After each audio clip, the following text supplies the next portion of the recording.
Welcome to Shekve, everybody, our first tale in Tendra, with sounds from Epidemic Sounds and Tabletop Audio. Hey, you can follow us on Amazon Music, Apple Podcasts, and Spotify. You can even find us on Google Podcasts.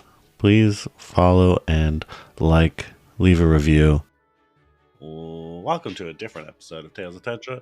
In this one, we're going to do a little bit of a reaction type episode. Get some questions, some thoughts out for the group, and see what we can do to make the game even more fun. Thanks for joining. Woo. We'll start with Alex. He's in my top left corner. 2 favorite things and 2 things you think could be done better. Or 1 if you can only think of 1, but 2 preferably. Things that could be done better. And do like the opposite sandwich method. Bad thing, good, good, good.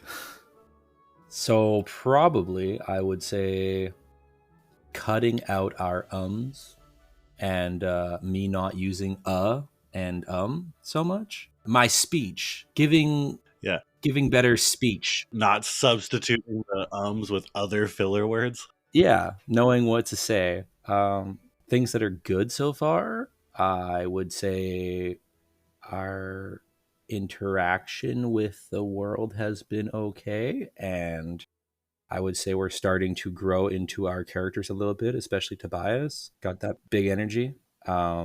Working on our announcement of our roles. It's getting better so that other people know what's happening. First encounter, though, combat-wise, I would say that was very smooth, and I would give it a solid A. We'll go Chris. Hi. 2 things you've liked so far, and 1 or 2 things you think we could do better.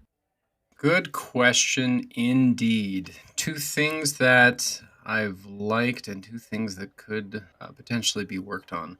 Something that I would like to see, and this is just a general in terms of speed of combat, and this is me as like a shitty DM coming in and putting my own on it kind of thing. As much as we can, rolling our damage along with our attack rolls and saves at the same time, just because it's almost instantaneous of, I know I'm casting this, I know you have to make a save, even if it's a cantrip where if you save, no damage happens, at least I have it ready and good to go. Same thing for me and my attacks as well. Kind of fumbled a little bit in the roll 20 of just like, oh fuck, there's sneak attack, oh shit, there it is, there, like all that good stuff. So, but I think that's also just it was our first combat, like truly it is what it is.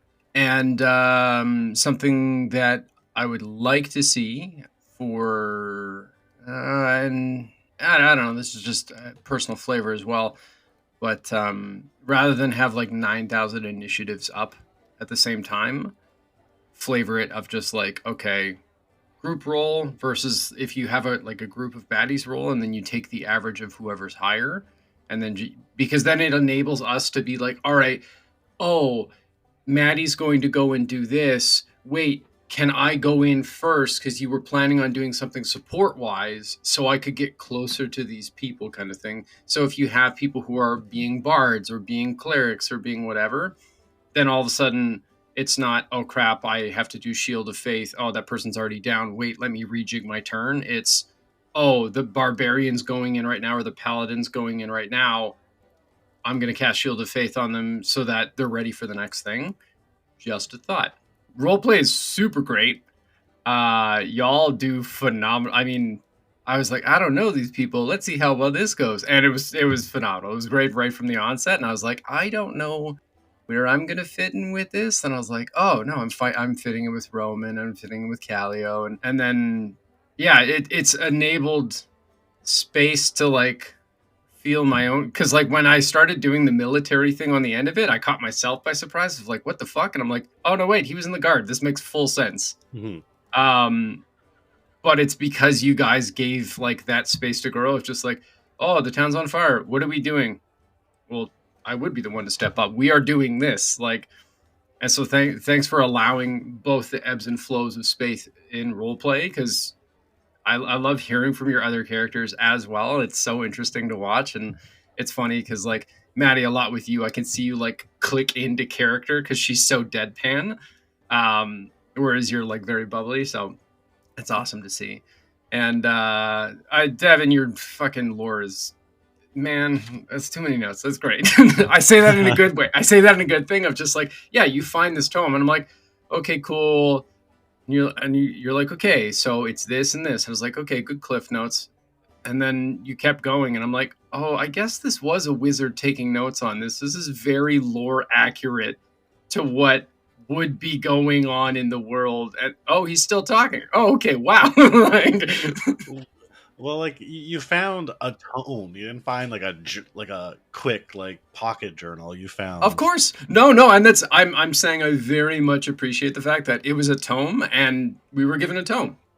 Listen, there's a wizard who's studying the homunculi, the stuff to the north, these, this particular lady and the Black King and whatnot, and the Empire and their connections, and here's how it all interweaves. And yes, it was very intricate. And again, as a player, I'm sitting here going like, holy shit, this is a lot to take in. But in thinking about it as a DM, I'm like, that was very well done. Very well done. Well, thanks, Kirsten. We will move to you because you're next in my little talk circle. Sure. Boy, two things that I like. I really like. It's always. Oh man, I feel like I'm just gonna parrot what Chris has said. Jumping into a new group who you haven't really you don't know a whole lot about, or like never really had like a session zero kind of thing about like, hey, by the way, this is me, like a casual conversation about things. It's been a lot of fun playing with you guys. I love all the characters so much. Ella is near and dear to my heart already as a little sister. It is so great. There's so much I constantly every session I go and reread the Google Doc that you have of the world of Shekve, because like there's just so much. And I love that. I love world building. I find like the best part about playing Dungeons and Dragons, but or any tabletop game. So it's been fun trying to connect the dots of like, oh yeah, so I read this already and we do know this, and then just like finally making that connection where things are like, oh yes, something I would like to see more. I mean, we've only had one combat scenario, so I would like to see, it's hard to tell, but I would like to experiment, like just build a little bit more. Hi, Patches. I can you can tag me in if you'd like. Yes, maybe I'll be right back. Maddie. I'm tagging you in. Got it. Received. Can confirm it is incredibly difficult to get into character for Ella, because all I want to do is sit there and giggle like an idiot. Well, let's see. Well, I have to agree with everyone else. The world building has been great. We get all these like tidbits of information here and there, just like little goodies dropped in. And I feel like that one meme of the guy with all the red string, like just trying to put it all together. Like, I think I have it figured out, and it's like not even close, I'm sure.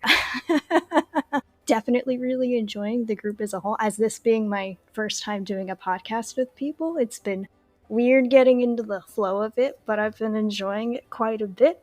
I agree, we say and a lot. I think one thing that we could all work on is elaborating more on like visually what our characters are doing and what's going on around in the scene. I think that would help build more the image we're trying to create for viewers. That would be the one big thing that I can really think of. Otherwise, I don't know, I got nothing. I'm just having a great time. Well, verbally, I'm glad everybody's having fun. To do with the no session zero thing, the reason, so I had like a genuine plan for that, is because all your characters are meeting each other except for Callio and Roman, for the first time at this camp, right? So to me, the easiest way for you guys to genuinely feel like you're just meeting these people was to be just meeting these people. Yeah, you just wanted go right us in fucking it. awkward. Yeah, because you would be. It worked. You'd be fucking Little awkward. You're the kids. Hi, how are you?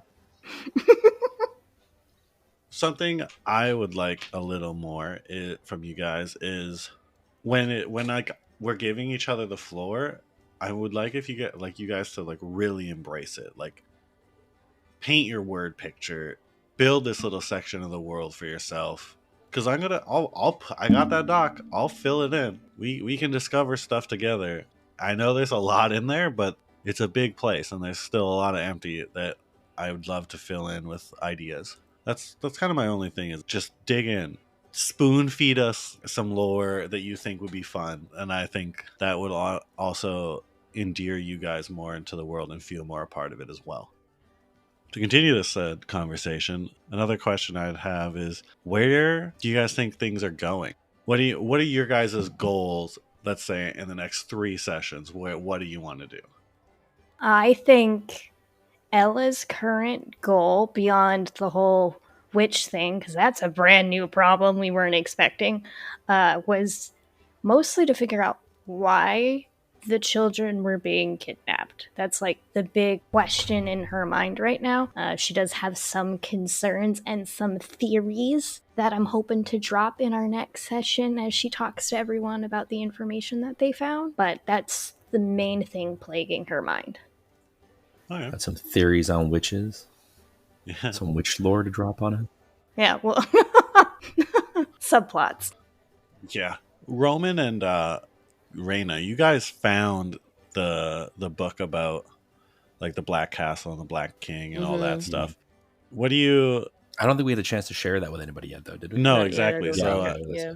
I'm curious what you like, because you essentially you just read it.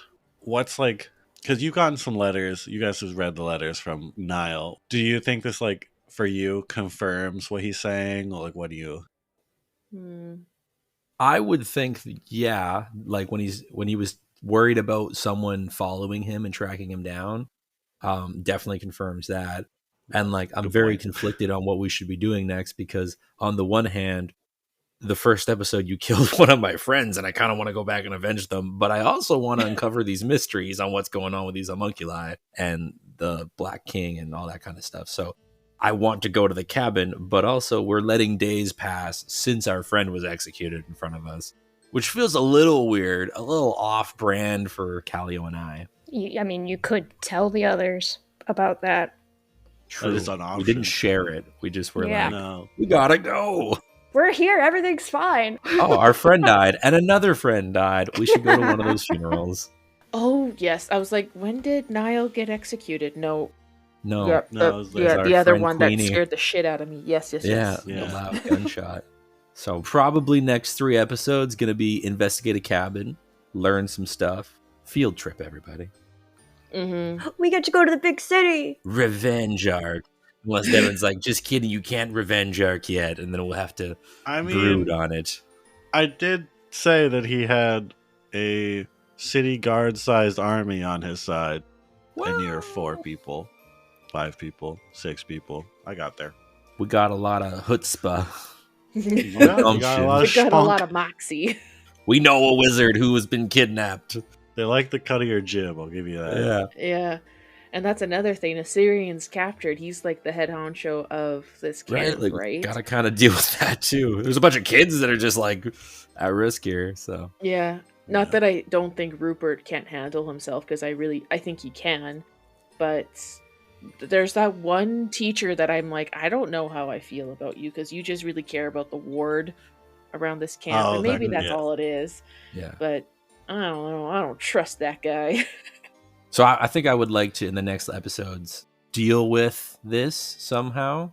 Obviously, when we have Callio back, we will deal with it then on like a whole area, and then we can come back to that. We'll circle back to the arc eventually, and then go deal with the Nile and Osirian issue, because that's main arc story. Mm-hmm. And I want to know about this impaling their kids on pikes thing, because that was dark. Mm-hmm. I mean, as you read in the book, they don't really see spirits as beings. They're just like, that's a source of power. Fuck it. Fuck that thing. What about you, Raina? You got to read a little bit into the book. You don't know about the backstory issues with Roman and Callio, though. Mm-hmm. Yeah. I mean, my immediate thought is that Raina is upset that her clan, her people, focus solely on the Dreamers. And no offense to Ella or anything like that, because she believes that the Dreamers are, every fae, every spirit should be protected. But why are we just focusing on the Dreamers when there's all these other spirits that are obviously in trouble and not protected by any, at least from her experience, there doesn't seem to be any kind of guardianship for any of the other spirits, right? And heaven forbid if this Black King gets a hold of a dreamer, and it sounds like he already has, potentially with whatever his name was from episode Ricardo, 1. I think. Ricardo? As far as you know, his name's Ricardo. There we go, that guy. So with all this lore that she knows about, well, she's found out about like the xenophobia of this King Gregor, is like, it affirms with her training and knowledge and what she has been told by the elders of her tribe, but she again doesn't fully understand what exactly that's going to mean for her. She has her ward, she has her Ella, but does she, like, do I just fight for Ella, or do I fight for like the safety of everyone else too, right? And obviously Tobias, Roman, and Callio are in her group, and Cruz, so she will protect them, but at large, how does that work, right? So I think she wants to figure out the homunculi situation too. That's fair. Yeah, I don't know. Did I go off topic? I forgot what the question was. It was about the book. Oh, it was just like, what are your character's thoughts? What are your thoughts in the, like, with the Well, there knowledge that you she's go then. gained? So Yeah. you gave me that. Same thing with like Tobias and Ella, but with Tobias, yeah, I mean, I believe it was you and Ella that noticed the like pretty not necessarily obvious, but the intensity of like what looked like with torture to get information out of what was For Nile, once Nile. And so, I mean, you and I know some stuff that Tobias has seen, but how did that affect Tobias's headspace when it came to what happened later in the episode when he kind of like took control of the battle situation?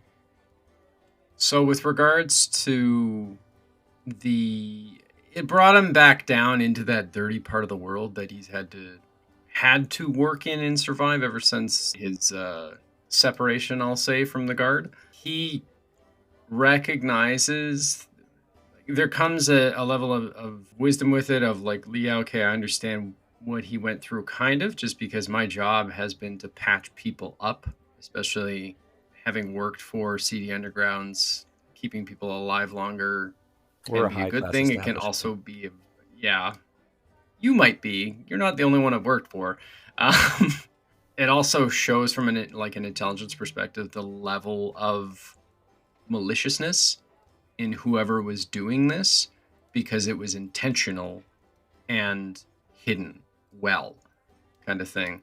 So from, if you want to say from an empath's perspective, him recognizing that, a la Will Graham for the Hannibal series kind of thing, like, he gets it, but he also doesn't like that he can get it, but he's learned to preserve those own like emotions for himself and just, okay, this is the task at hand. This is what we need to do. As much as I don't like having to look over the body of this person, I need to understand what was going on and what was happening. So it doesn't necessarily put him immediately into the upset nature. It would be more so the burning late at night when your emotions kind of catch up with you, of just like, Yeah. When the you heat mull of the over it. battle's done, the heat Yeah, of all you've the subsided and input. you're just, oh, those fuckers kind of thing. Like, they took their time with this and hitting those realizations, letting the wisdom catch up to the intelligence, as it were. Yeah. So from that aspect, in knowing what happened with Nile, it sort of created a couple different goals for him. One, the immediate safety of the camp, which is why he kind of switched into the old guard role. Like, it kind of threw him back into that mindset. And then his midterm goals, like, okay, investigate the cabin, get as much information as possible. Yes, Osirian has a fairly conclusive tome. Maybe Nile had other things on these two perpetrators or suspected perpetrators with regards to, additional information, because if there's a weak spot thing that we can bring to light in front of everyone that can help sort of rally other towns around it, then sure, fine. Kind of brings him into his long-term goal. He's actually very interested in the homunculi and the fact of like these things can be created, because while he doesn't have an understanding of magic, he has a very strong understanding of medicine. Mm-hmm. And so it raises, not like in a sick way, but just the what ifs of, if you had this capability, like, are they actually exact replicas? Medically, how does this work? If they're the same person, can they feel the same things? Like, all those medical indoctrination questions would start to surface. And so long term, that he would be very interested in looking into the homunculi. And more so as well, while understanding that they may not have the highest intelligence. Maybe they do, maybe they don't. He doesn't know. He just knows that as of current, there seem to be those ladies, as it were, that had a level of intelligence, but had a level of hive mind and bestialness at the same time. So he wants to understand that. See, and this is why we have these types of conversations. So now I know what I would like should flush out more, because what you guys are going to investigate into. That helps me. It helps the audience also like see or hear what, for example, like there could be part of our audience that's like, what the fuck is going on with the homunculi? Why are they all like weird? Why are they all similar? Why are they? Hey guys, right there with you. But also Wouldn't kind of you like behaving to like know? ants or bees. Yeah. That's awesome. I guess that's everybody.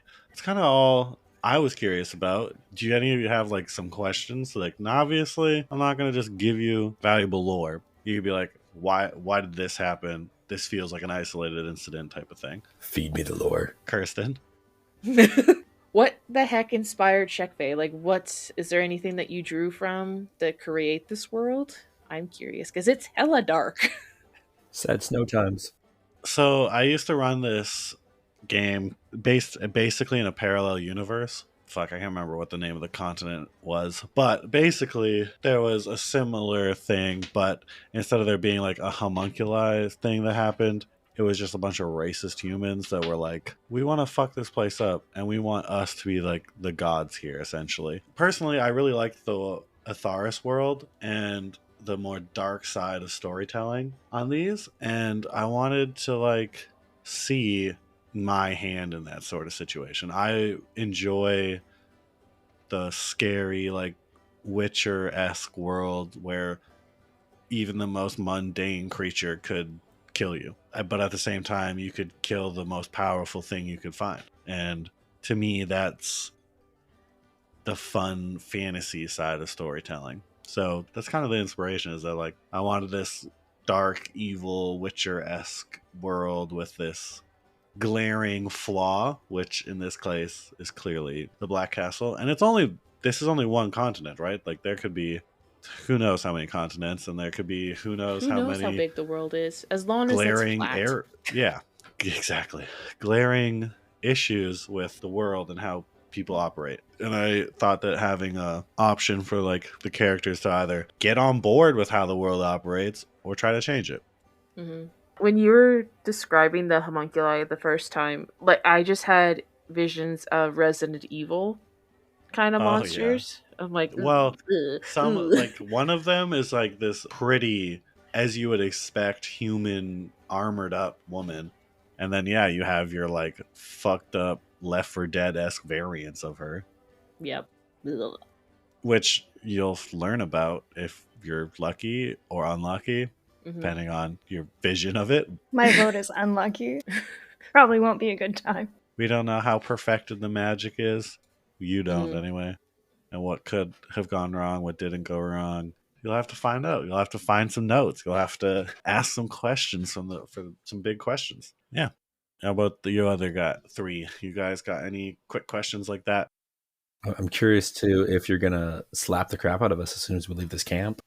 Having played in the alternate universe and died in the first combat 3 times, waiting for a fun little surprise here. I'm just gonna tell you right now, those creatures don't exist on this continent. Well, hell yeah, that's bonus. Natively. That's already a win. Natively, okay. Oh. With that, thank you guys for joining us on our shallow dive, we'll call it. And we'll see you guys next time. The kiddie pool. Thanks for listening. Thank you. Bye.